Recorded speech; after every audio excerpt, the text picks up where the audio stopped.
Alors, bonjour Olivier, aujourd'hui on va travailler sur l'implication des enfants dans l'EVRAS et tu as plein de choses à nous dire par rapport à ça. Qu'est-ce que tu pourrais nous dire par rapport à ce qui se passe dans leur implication? Parce que tu disais qu'il y avait quand même, en amont, dans le guide, on dit que l'approche elle est basée sur les besoins des jeunes, donc ils ont fait une sorte d'enquête avant. Mais pendant, comment ça se passe en fait? Est-ce qu'on implique les jeunes et comment on pourrait faire mieux?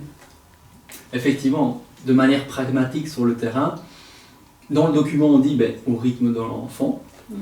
Et donc c'est quoi au rythme de l'enfant? On ouvre une boîte et ensuite on suit quel rythme? Le nôtre, le sien, est-ce qu'on est présent? Donc j'y viendrai après. Mais il y a le côté où effectivement on base un document sur base de statistiques. Mais les statistiques elles sont valables à un moment donné pour un groupe donné. Est-ce qu'on peut extrapoler à un groupe de jeunes à Paris, à Bordeaux, en Belgique, à Anvers ou quoi? Chaque classe est différente. Moi je vois bien en EVRAS, depuis autant d'années d'expérience, j'ai jamais eu 2 animations les mêmes. Et quand bien même j'ai dans la même classe 3 mois plus tard, j'aurai pas la même dynamique. Et en même temps on ne parlera pas des mêmes sujets. Donc typiquement l'EVRAS dit allons, répondons aux besoins des jeunes. Donc la première initiative qu'on fait souvent c'est on questionne les jeunes, qu'est-ce que vous avez envie?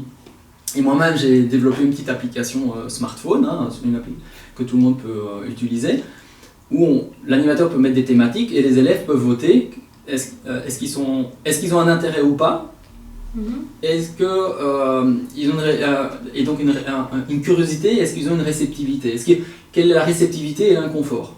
Parce qu'on peut combiner je suis réceptif et je suis très confortable, ou je suis réceptif mais je suis dans l'inconfort, ou bien je suis pas réceptif mais je suis confortable, ou je suis pas réceptif et c'est pas confortable. Donc j'ai pris ces 2 paramètres qui créent déjà 4 cas de figure. Et donc on utilise ce genre de questionnaire. Je propose aux élèves, voilà, dites-nous votez, faites un vote. Et statistiquement, j'ai observé, on peut avoir tous les cas de figure. Parfois il y a une homogénéité, parfois il n'y en a pas du tout, parfois c'est disparate, parfois c'est contradictoire. On dit, qu'est-ce qu'on fait dans ce cas de figure? On implique l'élève, on va à son rythme, mais vu l'hétérogénéité de la classe, il faut gérer tous les cas de figure. Donc c'est déjà pas simple. Au cas de figure, ça c'est le début, on implique l'enfant, le jeune, ce qui est déjà pas évident en soi, c'est complexe. Et après, quand on a terminé l'animation, il se passe quoi? Quelle est la valeur ajoutée pour le jeune? Et je répète, à son rythme, lui, il va être déstabilisé par une information qui est nouvelle, qui peut être très confrontante, difficile ou curieuse, ou voilà, est-ce qu'il vit bien avec? Mais est-ce qu'on doit être disponible dans l'heure qui suit, le lendemain, dans 2 jours, dans 3 heures? Qu'est-ce qui se passe? C'est pas mon rythme qui compte, c'est le rythme de l'enfant. Et là, je trouve que l'EVRAS doit s'adapter actuellement. Pour moi, c'est pas optimum, c'est pas génial. On doit faire mieux et on doit être là, disponible pour les jeunes. Et puis, je propose aux parents de considérer que, et aux professionnels, l'EVRAS a le mérite d'exister, mais c'est en groupe à l'école. Mais on peut faire des animations en groupe extrascolaire. On peut faire en individuel à l'école ou extrascolaire, et te dire que tout ça c'est des contextes dans lesquels on peut se passer des choses différentes. Et qu'effectivement il ne faut pas se cristalliser, se figer ou se limiter à penser que l'EVRAS à l'école c'est comme ça. Non, c'est une manière de faire, mais on doit développer d'autres outils derrière qui sont complémentaires. C'est ça. Donc on peut vraiment élargir le champ de ce qui est proposé ici, et donc ça nous amène aussi à la responsabilité, qu'on soit professeur, parents, parce qu'on va parler dans la prochaine vidéo des parents, parce que c'est important d'en parler des parents. Mais voilà, nos enfants dans les écoles, il y a déjà moyen en tant qu'animateur EVRAS ou dans le tronc commun, parce qu'animateur EVRAS, comme c'est l'extérieur, en fait, ils ne connaissent même pas le prénom de nos enfants, donc ils leur disent un truc, c'est déstabilisé, voilà, ils vont dormir et c'est pas qu'ils s'en fichent, mais pas loin, quoi. C'est hyper impersonnel quelque part. Et donc toi, tu proposes 2 choses. Tu proposes de nous faire part de ton application. Moi-même, je suis curieuse de voir comment ça fonctionne, c'est super intéressant. De faire aussi attention au côté du rythme du collectif et de l'individu, parce qu'en fait, dans l'assurance collective, il faut savoir que non seulement c'est important d'impliquer tout le monde, et donc avant, pendant, après, dans les prises de décision, c'est quand même la personne qui reçoit, c'est quand même l'enfant, donc c'est elle qui est le plus impliquée. Bien sûr, dans ce qui est possible, puisque ça reste quand même des enfants, on ne va pas leur laisser trop le choix non plus. Et tu proposes aussi donc de laisser, par ton application ou d'autres moyens, laisser aux enfants choisir leur thématique. Donc ici en groupe, mais ça peut aussi être en individuel, d'avoir des suivis comme ça qui seraient plus productifs pour certains qui n'oseraient pas, ou seraient mal à l'aise dans un groupe. Moi, ma vision que je trouve qui pourrait être plus adaptée par rapport à autant d'années d'expérience, c'est de me dire, les VRAS, je préférerais, elle a le mérite d'exister en groupe et avoir des discussions collectives sur des sujets sociétaux et autres, d'accord.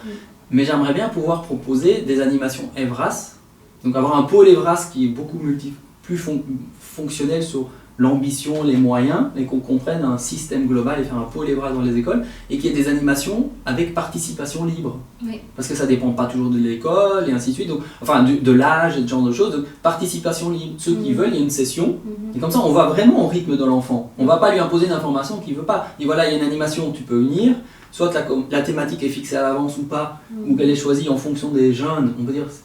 demain on peut parler de telle thématique, ceux qui veulent y viennent, ou bien en fonction de ceux qui viennent, on discute collectivement sur ce qu'ils veulent.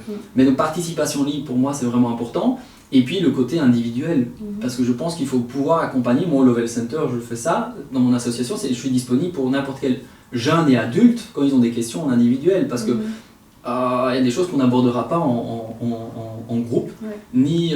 enfin voilà, c'est beaucoup plus intime. Et on voit les dynamiques de groupe, souvent après une animation, à la classe ou après la classe, les groupes de filles souvent viennent ensemble, elles viennent à 2, 3 ou 4, on est aussi, on a une question, voilà. Et elles sont super contentes, elles sont réceptives, elles sont curieuses et ça répond à leurs besoins. Et donc ça, en fait, par rapport à ce qu'on a expliqué, par rapport aux moyens et aux ambitions, c'est pas quelque chose qui est possible au niveau de ce que l'État a mis en place, le système scolaire ni rien, mais par contre, ça peut faire l'objet d'activités extrascolaires, que ça soit au sein de l'école ou tout à fait en dehors, en fait. Et donc là, on prend un petit peu notre pouvoir en disant, si ça nous convient pas, nous, on propose autre chose, finalement. Ça peut se créer en maison de jeunesse, maison de jeunes, par exemple, dans certains villages ou petites villes en Belgique, ça existe, mais une maison de jeunesse qui est super dynamique, il y a des animateurs, et on peut proposer des animations extrascolaires. Il y a des partenaires qui existent, qui demandent peut-être que ça, de collaborer, ou bien on peut faire ça en privé, dans des associations ou autres, et faire des événements libres, publics, libre accès. Donc se donner les moyens, en fait, pour se réapproprier cette grande thématique, et qui, on en parlera dans une vidéo, on le rappelle, n'est pas que orientée sexualité, qui est orientée relationnelle, affective, donc communication, émotion. Et c'est un peu dommage que les animations EVRAS à l'extérieur, c'est toujours orienté sexualité, alors qu'en fait, il y a 99 autres sujets, quoi. Ouais. Et j'aime me rappeler le fait que c'est vrai qu'on voit le guide ou des thématiques EVRAS, souvent les parents sont confrontés en disant « Oh, on parle de sexualité », mais souvent, comme je dis, c'est un sujet qui est botté en touche parce que c'est confrontant, donc on va rarement dans la pratique, actuellement on va rarement dans la thématique, mais néanmoins on y va aussi.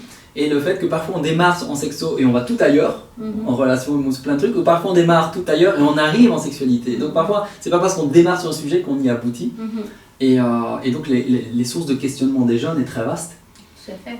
Comme on disait, par exemple, comment gérer une rupture amoureuse, c'est pas rien, il faut pouvoir le vivre, c'est challengeant pour un jeune qui le vit pour la première fois, ça peut le déstabiliser parfois beaucoup plus. Est-ce qu'il a besoin de plus d'informations que ce que lui est en train de vivre et qui l'intéresse là dans le cas actuel, quoi. Super. Et merci beaucoup Olivier. Et donc la prochaine vidéo, ça va être sur les VRAS pour les parents. On va voir aussi le rôle des parents. Donc à tout de suite pour la prochaine vidéo.